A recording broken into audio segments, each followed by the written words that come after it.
You know, when Adam was up here speaking, it kind of got me thinking because this week has been a little crazy for me, and I'm sure for you guys as well. I mean, what week isn't a little crazy for all of us? But I was thinking about how when times go back and forth, we think about being tossed by the waves, the ups and the downs. A lot of times when we're being pulled under and when those waves are over our head, it's easy to kind of wallow in that and fear that. And so, Adam, thank you for that this morning because that's just another opportunity for praise. We know that the waves don't, that there's an up to them too, right? That it's not permanent. And I was thinking about my week and how if I only based my happiness on my circumstances, if I only had joy because of circumstances, I would be a mess constantly, right? Up and down, up and down.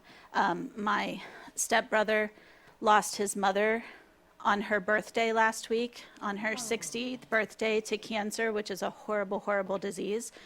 And I was lucky enough to have a principal who allowed me the time to go and spend with him. And then I came back from that to my daughter's reveal party to find out I'm going to have a grandson. So, you know, it's those ups and downs are always there. And so that's why we can't look at those, right? We have to look at the one in control of all of that. So that actually wasn't in here. But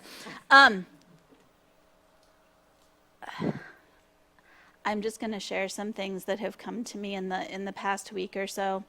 They may or may not make sense, but I'll get you out of here early, so there's that.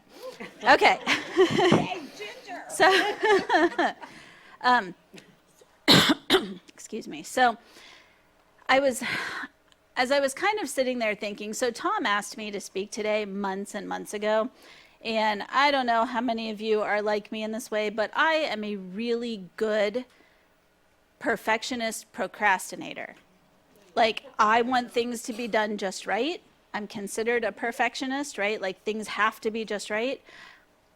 But I do them at the last minute because if I start too early, I have more time to mess it up, right?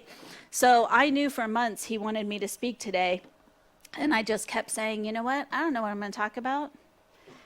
And last week, actually last Saturday morning, as I was getting ready to come to the Women's Day, to the women's event, I felt something, and God said, this is what I want you to look at. Whether it makes sense or not, this is what I want you to talk about. So I know that he can use my inadequacies and my words to get what you need from this. So please listen for him, not for me. With that being said, I was thinking about how this time of year, like today it's beautiful outside, the sun's out, but the past few days have been so cloudy and so dark, and I think about how often I miss that sunshine. I'm a summer person.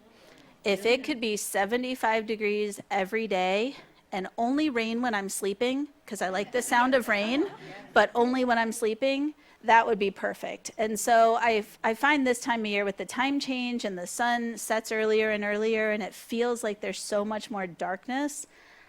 I don't go outside as much. The only thing I like about winter is that all the bugs die, because I don't like bugs, but I'll take all the bugs if I can have sunshine. And so I find this time of year I become a little more, I think I'm part bear. I just want to hibernate. I want to cocoon up in my basement with a blanket and turn on old movies or football and just not move. I don't want to go anywhere. I don't want to talk to anybody. I just want to stay in my little cocoon. And I also find that I turn on the lights in my house a lot earlier. I don't like it dark, right? I have lights in my living room that dim, and I don't know why, because I always turn them on very bright. But I find that I'm turning on the lights earlier and earlier. I turn the heat on higher and higher, right? It just seems like I'm trying to create this artificially perfect environment in my house so I don't have to go outside and deal with winter. And so as the season changes, I find myself kind of changing a little bit too. I don't like the cold.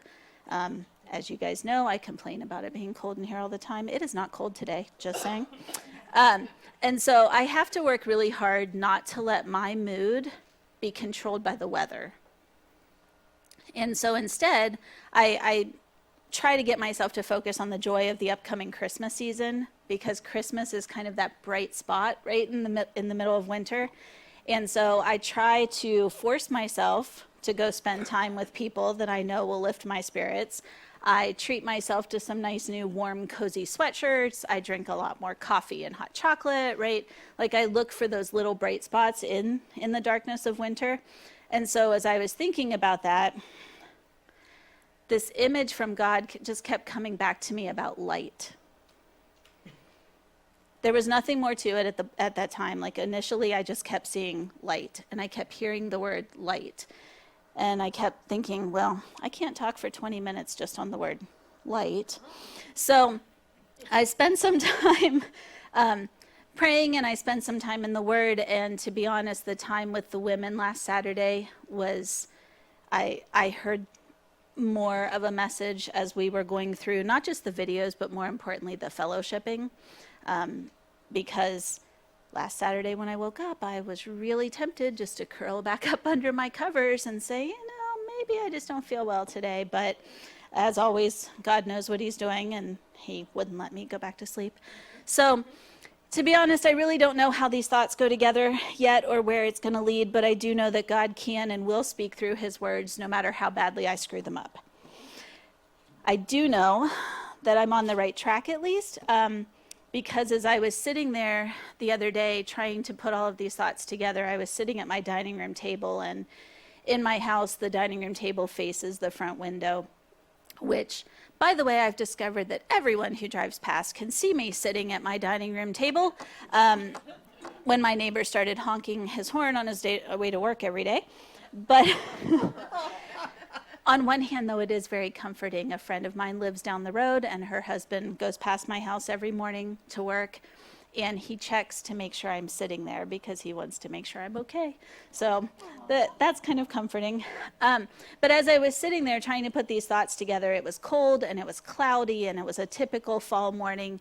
And just as I was about to give up and say, I can't do this, I'm just going to call Tom and tell him that I'm not feeling well.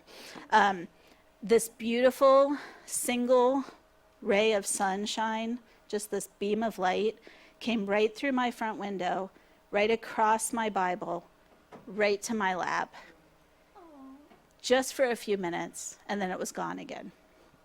And I was like, all right, I guess I can't make any excuses. So I knew that was a reminder. It was a reminder that this isn't about me. God has something to say about light, and hopefully whatever is meant for you today will come through. And so I'm going to try to get through all my stumbling and stuttering here. And I want to start at the beginning. In Genesis 1, 1 through 5, it says, in the beginning, God created the heavens and the earth. The earth was without form and void, and darkness was over the face of the deep. And the Spirit of God was hovering over the face of the waters, and God said, let there be light. And there was light. And God saw that the light was good. And God separated the light from the darkness. And God called the light day, and the darkness he called night. And there was evening and there was morning the first day. And it just reminded me that this is where God began his love letter to us, right? With creation, with light. And I've read this passage many, many times. For a long time, I would read the Bible cover to cover once a year. And so I've read this passage many times, and I absolutely love that image of God and his power just speaking light into existence. I mean, there's no other way for it to happen. But as I was studying for this message, I realized something about that passage for the first time, I think. God saw that the light was good. I think we all remember that. And he declared it so. He didn't declare the darkness good. Right? I mean, he focused on the light. But I think what stood out to me this time is that he separated the two when he could have simply just eliminated the darkness. He could have removed it. He could have taken it away, and he chose not to. He could have chosen to only allow light in the world, but he didn't. He separated them for a purpose. And I think part of that reason is because we need constant reminders of this miracle of God and his creation. I mean, regardless of how difficult a day is or a night is for us, we have that promise of a sunrise. We have that promise that the light comes back. And we need that reminder. If that darkness wasn't there, if it wasn't separated, then we wouldn't see that difference in God's love. So I think that every morning when that sunrise is that reminder that he's with us and he's powerful and he makes all things new. So he starts his story with that creation of light and its declaration that it's good. So as I was mulling over that and kind of thinking more about it, several different images or thoughts about light came to me, and I haven't quite figured out why they're all running around in my head. I was hoping that I would just wake up this morning and miraculously, I'd have a message beginning to end and it would be brilliant, but that's not the case. So I'm just going to share them, and I'm hoping that by the end of this, something will speak to us. One of the first images that has gotten me thinking about this idea of light is the electricity in my house, right? I said that I like turning the lights on earlier and earlier. I don't like it when it's dark in there. To be honest, I don't have a clue how electricity works. I'm really grateful, though, that when I walk into a dark room, I can flip a switch and I can see. And that's all I need to know about it. Because there are so many obstacles in the dark. And Nicole, you'll relate to this, that especially, if you have cats that are intent on running and stopping right under your feet in the dark, that's not good. You can't see them. My cat is dark gray, same exact color as all of my furniture. Not the best idea, but so my cat is, and when I walk up and downstairs, I can't walk in the dark because she will dart to the next step I'm going to go to and stop. And so there's and I get mad, by the way, if I step on her tail. So there's all these obstacles in the dark, and I know that you guys can relate to that. Most of us, when we walk into a dark room, immediately turn on a light. And so, by the way, when my cat does that, I have to stop and pet her. That's the whole purpose, right? But only for a minute, then she's going to bite me and say that's enough and run off. And so once the sun goes down, I start turning on lights. They kind of bring me this sense of security. There's a sense of knowing. I know where everything is. I can see it. And I can be more productive too, because let's be honest, no one's going to sit and wash their dishes in the dark, and I can't grade my papers for school or plan my lessons in the dark. And so I need that to be able to do those things and to read, of course, way past my bedtime. And so generally electricity is pretty reliable. If a light bulb burns out, I replace it. It's not a big deal. But once in a while, something can cause an interruption, maybe a windstorm, someone crashes into a pole or a line, right? And the power goes out. And not necessarily right at first, but if it's late at night and it's dark and the power goes out, panic sets in for me because that's my light. I need that. And so if it's light enough outside, like right now, I don't need to turn on a light, right? But as it gets dark, the first thing I do is start looking for a different light source. I look for a flashlight, or I look for a candle, or worst case scenario, I turn on the flashlight on my phone. Not long, because I can't charge it if there's no electricity. But none of those things have as much power as the lights in my house. When I turn on all the lights in my house, it's really bright. And so these small slivers of light in comparison are enough to comfort me, but not enough to take me out of total darkness. The thing is, if the power's out too long, I've noticed I adapt to it. Right? My eyes start to adjust to the dimmer light in the room. I might even find the dark a little soothing. I can cover up with a blanket. I can hide away from everything. My responsibilities for the day are done. I can't do any work. There's no power, right? And so I can't do I can't watch TV, I can't do dishes, I can't do laundry. I have no choice but to just stop, and everything kind of stops. And so it's a great excuse to just be lazy. After a while, I might not even think so much about when is the power going to go back on. I'm thinking more about, hey, I have ice cream in the freezer that's going to melt, and I should probably go eat all of that. And so that's what I do. I settle in with my big dish of ice cream, and I get comfortable, and I wait for the power to come back on. I don't need to take any initiative. There's nothing I can do. I'm just going to sit around and wait. I don't have a way to reconnect that power myself. I'm relying on someone else. And so as I was thinking about that, another example came to me because this has been a big topic of discussion at work. And I'm not sure if anyone else, if your workplace has talked about this yet, but we have been having debate about the upcoming eclipse in April. Do we go to school? Do we keep kids home? What do we do?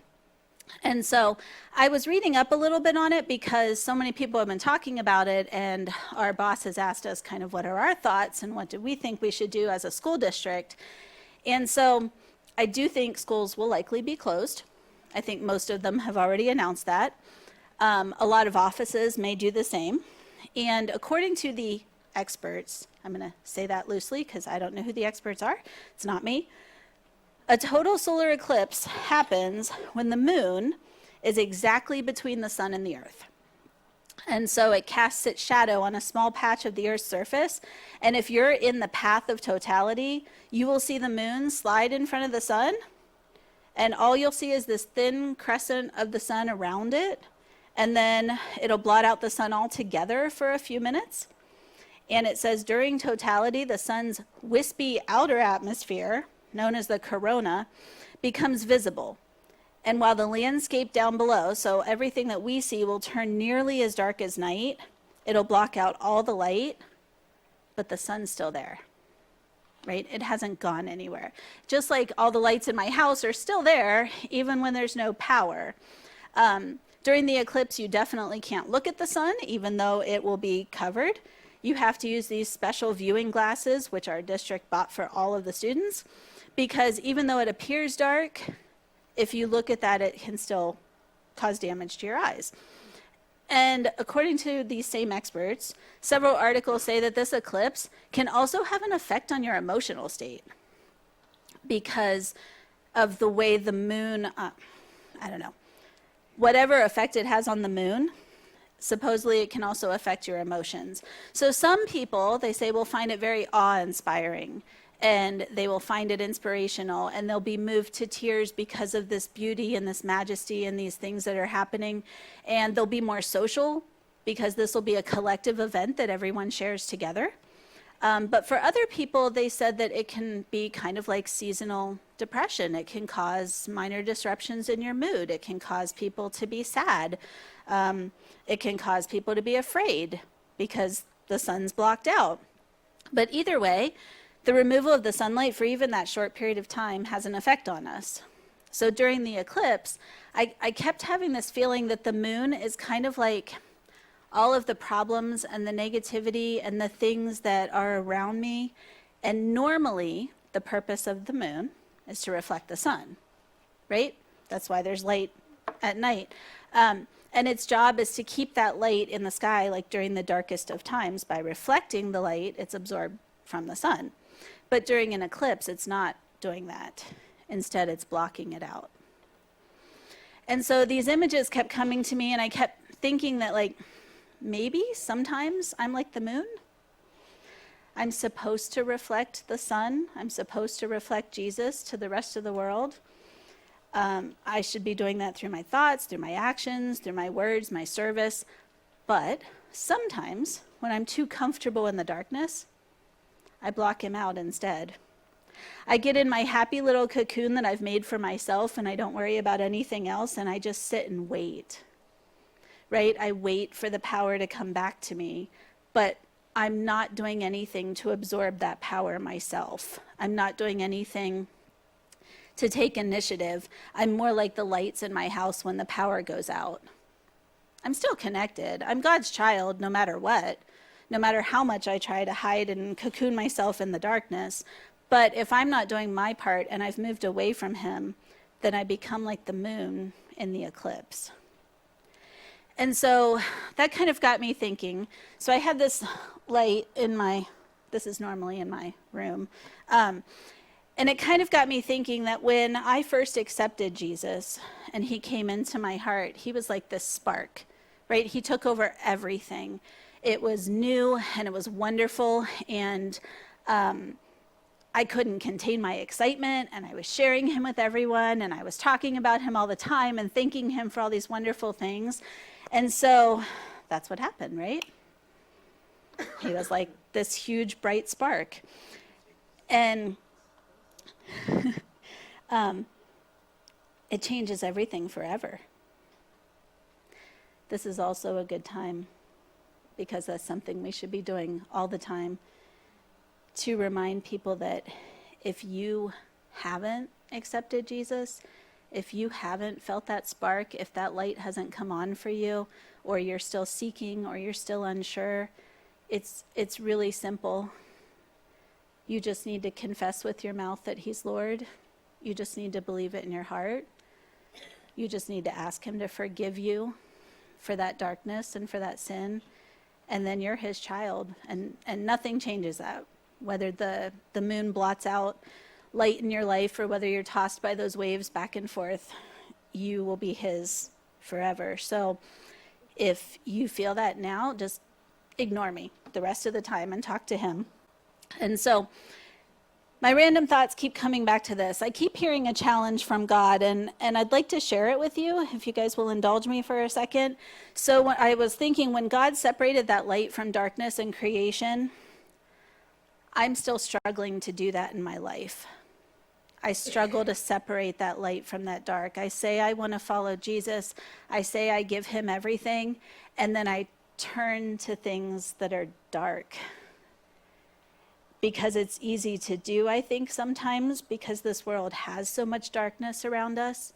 And it starts by sneaking in, right? We don't necessarily think about it. It's just, oh, that's not so bad. I'm not any worse than anyone else. As a matter of fact, I'm better than most people, right? I don't do these horrible things. It's just a little white lie. It's just not giving 100% at work on one day. It's just not serving when I have the ability. It's just not giving when someone needs me, or not really listening, right? These aren't horrible things. This is pretty normal for our world.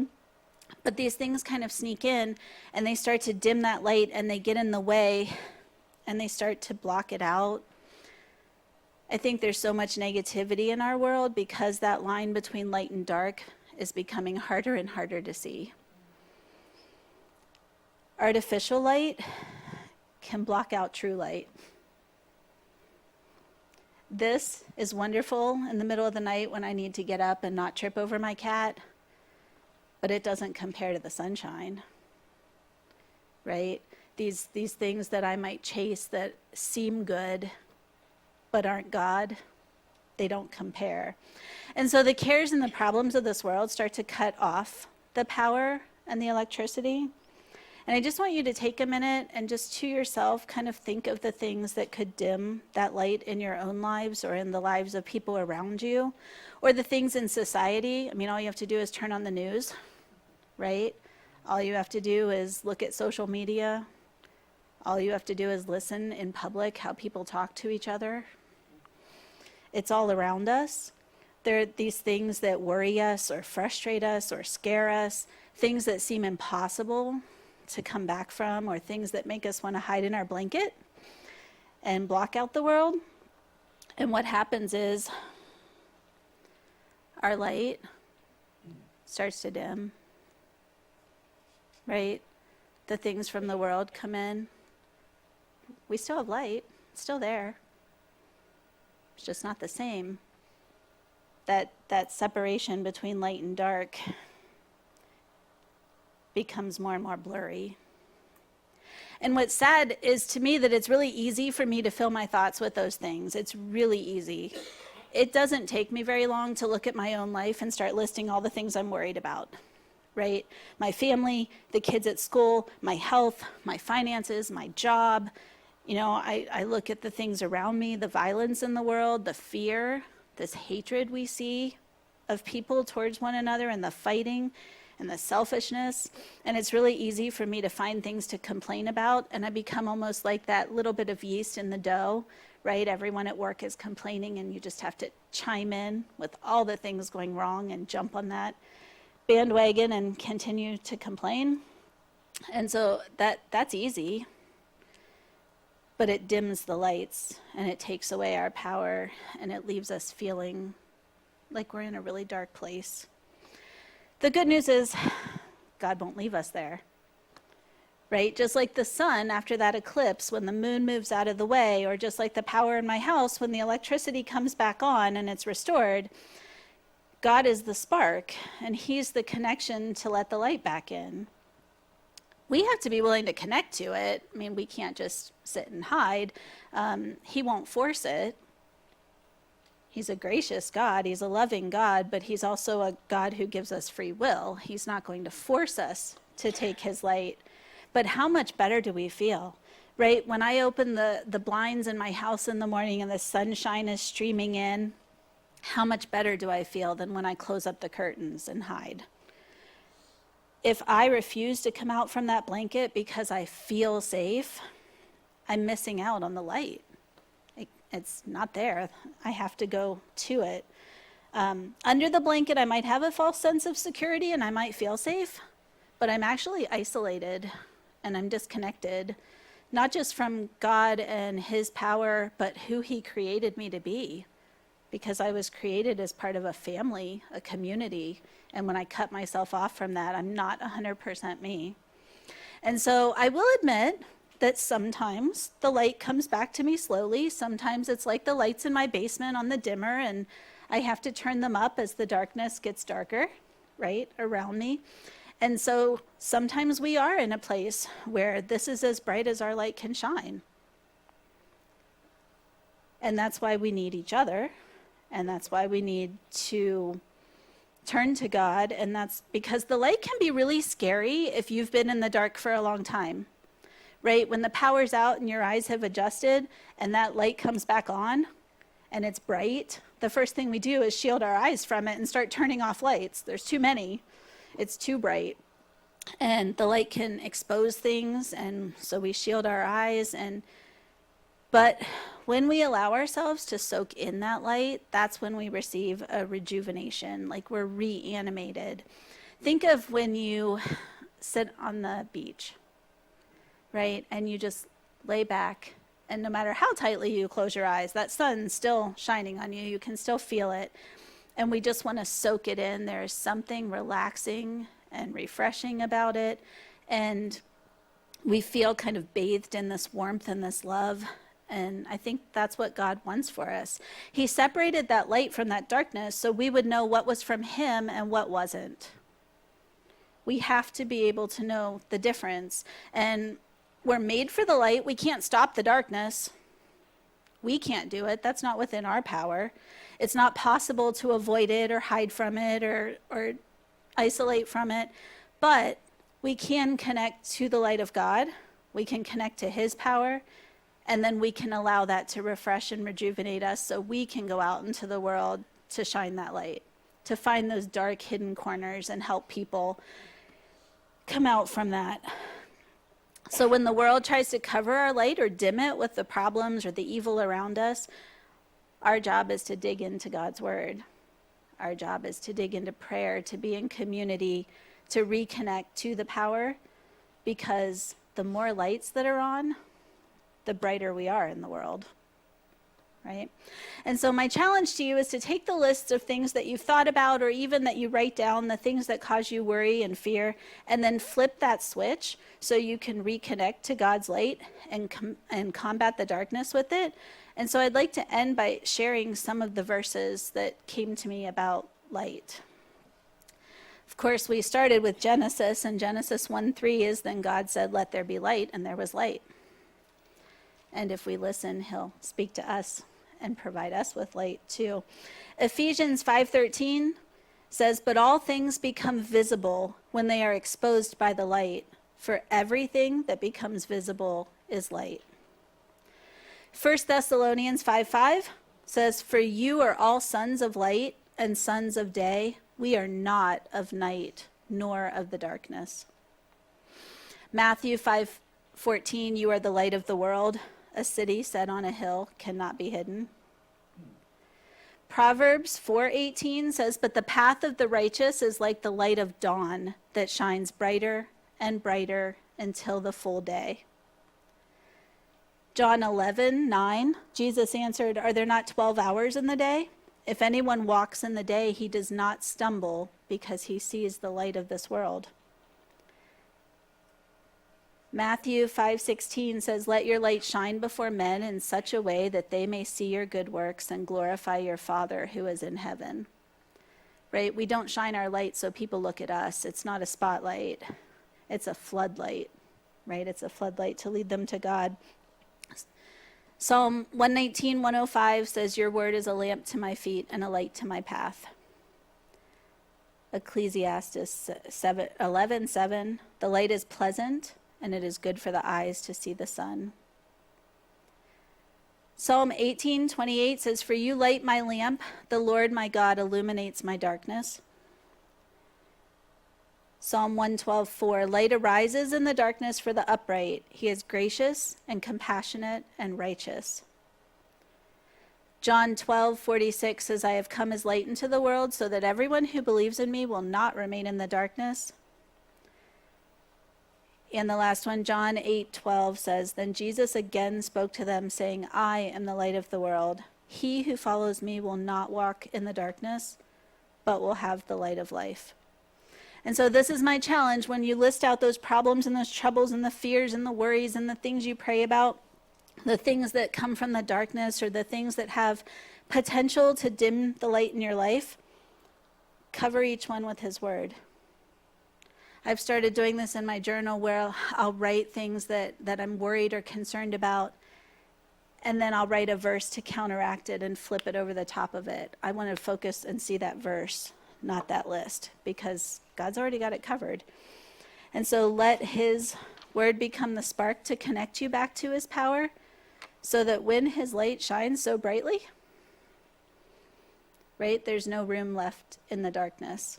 Every time one of those areas of darkness threaten to overwhelm you and you want to reach for your comfortable blanket and hide on your couch, fight it back with his word, or fight back by calling another one of his children. Fight back by turning up that praise and worship music. Fight it by going for a walk and looking at the glory of God around you. None of us are alone. We can speak his word over the darkness and he will bathe us in his light until we're filled with such warm radiance and love that we can't help but let that shine out of us into the rest of the world.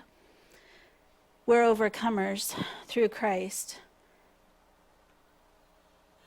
And so I want you to think about that if we're struggling to find that light and to reconnect to that, God is not just the light for us, he's also the beacon to lead back to him.